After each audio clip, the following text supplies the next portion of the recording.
Whovians, and welcome to my review of Doctor Who, Terror of the Autons, starring Jon Pertwee as the third Doctor. So, Terror of the Autons, Season 8 begins, Jon Pertwee's second season, and the basic plot of this story is that, basically, the Earth is endangered by a renegade Time Lord known as the Master, who steals a dormant Nestine energy unit from a museum. He reactivates it using the facilities of a radio telescope, then uses his hypnotic abilities to take control of a small plastics manufacturer, Pharrell Autoplastics, where he organises the production of deadly Auton artifacts, including plastic dolls, chairs, and daffodils. The Master has an evil scheme to destroy humanity and to silence his old foe, the Doctor, forever. He plans to awaken the awesome power of the Nestines, a ruthlessly aggressive alien life form. That's essentially what you've got going on in Terror of the Autons. So, Terror of the Autons. This is a really good, strong Doctor Who story. I don't know if it's perfect, but it's not as good as the previous story, Inferno, but it is a very good, very iconic Doctor Who story. Not only because we have a new companion in the story, in the form of Jo Grant, played by Katy Manning, as Liz Shaw, Caroline John, was not able to return, / was let go by the BBC.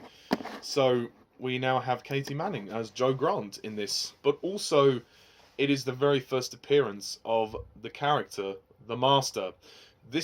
In this story, portrayed by Roger Delgado, who's the original Master. Yes, and he will be appearing in every story in this season, so exciting times ahead. Overall, yeah, I really like this story. It was a very good introduction to the Master, very good introduction to Jo Grant, and yeah, it's a ton of fun. I think what helps is that this story is a bit more concise. It's shorter at 4 parts long, and that really helps. I don't think the Autons are quite as good as they were in Spearhead from Space. I mean, they are slightly redesigned in this story anyway. They don't actually feature as much as I initially thought they were going to. Essentially, the main villain of this story is the Master, and obviously he's a Time Lord. So yeah, he's quite a big character. So, but I do like the story, how he wants to use the Nestines to basically take over the world and silence the Doctor, and how he hypnotizes Jo into nearly setting a bomb off in the lab, which is quite intense. So he definitely proves at times that he can outwit the Doctor, although obviously, of course, the Doctor always gets the upper hand. But I think what works is Delgado's performance as the Master is very good. He has a great chemistry with Jon Pertwee. And I really like their moments of tension together. You can tell these two have a history. They've been through a lot together. They grew up together on Gallifrey. Obviously, this is not mentioned in this story, but as the time goes on, we discover how close the Doctor and the Master were. They were almost like frenemies, essentially. They were best friends, but they're also enemies as well. So, yeah, I mean, obviously they are the same species, which makes it interesting, an interesting dilemma. We have seen Time Lords before. We've seen the Time Lords in the War Games, but we've never seen the Master until now. So, for that reason alone, this story is iconic. I mean, the story itself, it's made very well. It's like I said, the pacing is good. It's tight, pace. That's what I'm talking about. 4 parts long. It was perfect. Didn't need to be any longer. All the characters get a lot to do. I particularly like Yates in this. Yates gets a lot more to do. Captain Yates, Mike Yates. He has a couple of scenes with Jo Grant which are really interesting. And speaking of which, Jo Grant, obviously, who will be with us for 3 seasons. This is her first ever story, and I think she does a good job. Katy Manning taking over from Caroline John, who left in the previous story. Jo Grant, I like her. I mean, they obviously wanted a companion who wasn't as intelligent as Liz, which is obviously shows. But the writers haven't written her to be stupid. Like, she's not dumb, you know. She's not as smart as the Doctor, but she's not dumb, you know, which is good. She's not a dumb blonde. She gets hypnotized into setting the bomb off. So I like the way they did that. It was clever. It wasn't like she made silly mistakes and did things or made stupid decisions on her own accord, to service the plot. She actually they wrote her well as a character. How she just wants to be involved. She just wants to help. Originally, the Doctor, he just wants to fob her off because she's not Liz. He wants Liz to come back, but obviously Liz is gone. And Brigadier originally agrees to reassign her, but then the Doctor agrees to have her around, and she proves to be very useful. And I'm sure their chemistry and their friendship will grow as the adventures continue. But essentially, the Doctor is essentially quite neglectful of her until the latter parts of the story. But for a first performance, Katy Manning, good job, very good job. Yeah, she comes across as quite young. So yeah, that's interesting. Also, Brigadier Nicholas Courtney once again as Brig, the man, the Brig. He continues to be very good. I really like his character and that he's become more of a regular character. And I like that this story proves that Brigadier doesn't always have to, he has authority over the Doctor. The Doctor isn't always in control. Because there's that moment in the last part of the story, part 4, where Brigadier comes in and he says to the Doctor, "Well, we're gonna go and strike. We're gonna just go and strike the factory, and you can't do anything to change our minds. We're gonna strike in an hour and a half." And yeah, the Doctor's like, "Well, can't you give me more time to find out what the source of this daffodil is?" And he's like, "Nope, we're gonna do it as planned. Sorry." So Brigadier sometimes needs to stop the Doctor and needs to intervene, which is interesting. I think it's good that he does that because they have been through quite a bit together, those two. So it's nice to see how far they come, and Brig knows that the Doctor is stubborn as hell, and he doesn't want to let him. He always likes to put the Doctor in his place and let the Doctor know his limits.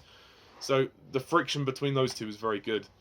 I like the fact that this story is quite fun. It has its tense moments.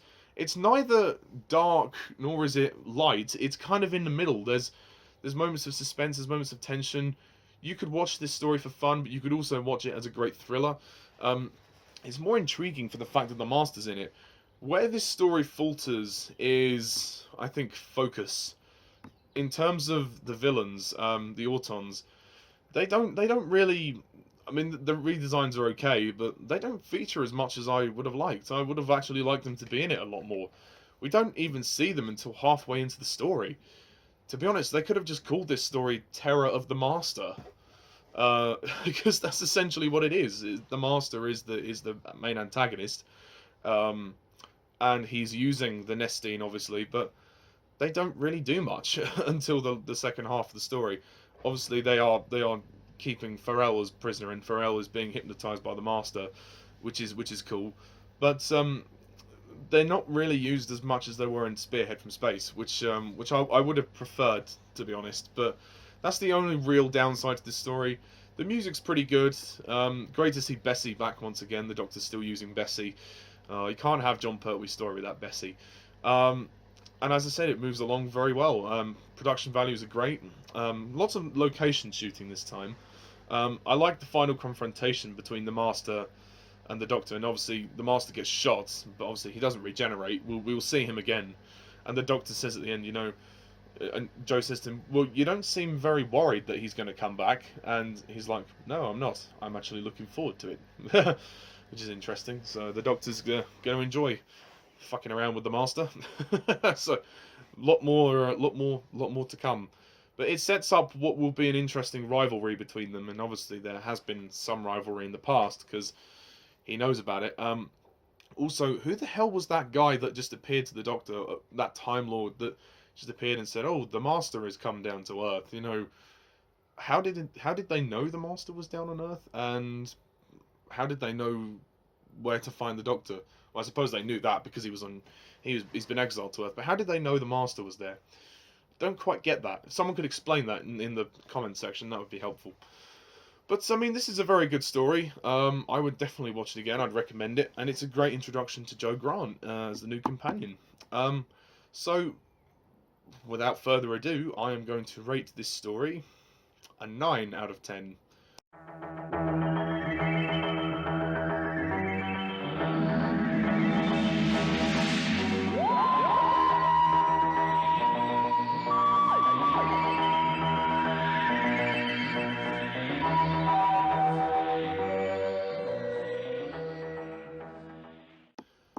can't quite give it a 10. I don't think it's really worthy of a 10. But it's a great story, and I highly recommend it. So, yes, also one thing I didn't mention, that little plastic doll, I found that to be a little bit silly, to be honest. The design of that whole thing was a little silly. I mean, it was kind of interesting to see the little doll that could kill the guys, and kills Pharrell's father, when he jumps on his shoulder and starts biting him near the neck. I mean, that was kind of fun, that was amusing, but yeah, to me the design of that was just a little silly. The way it was kind of standing up and walking, it looked like a baby who was a toddler walking around. I did chuckle at that. I can't deny it. That's something a bit dated. And that's as for the Autons, that's it. The Autons do not appear now until 2005 with Christopher Eccleston as the Ninth Doctor. They appear in the episode called Rose, which was the first ever episode of the revived series of Doctor Who, or the new series of Doctor Who. So in terms of the classic series, that's it for the Autons. They don't get very many appearances. They get 2 appearances. And then, yeah, that's it. They're going to feature again in Rose, in that story. But yeah, no, the Autons are great villains. Really, really great villains. They're a little bit different in this story, but I like them very much in Spearhead from Space, and in Rose, of course, which I will review eventually. I'm gradually going to get through all the Doctors up until Peter Capaldi. After Peter Capaldi, I go no further. Sorry, Jodie Whittaker fans. It's just my opinion. Okay, that's it. So, next time on Doctor Who Review, we look at... excuse me. We look into The Mind of Evil, which is the second story in the 8th season of Doctor Who. So, thank you very much for watching, guys, and until then, I'm Mr. TARDIS11. See ya.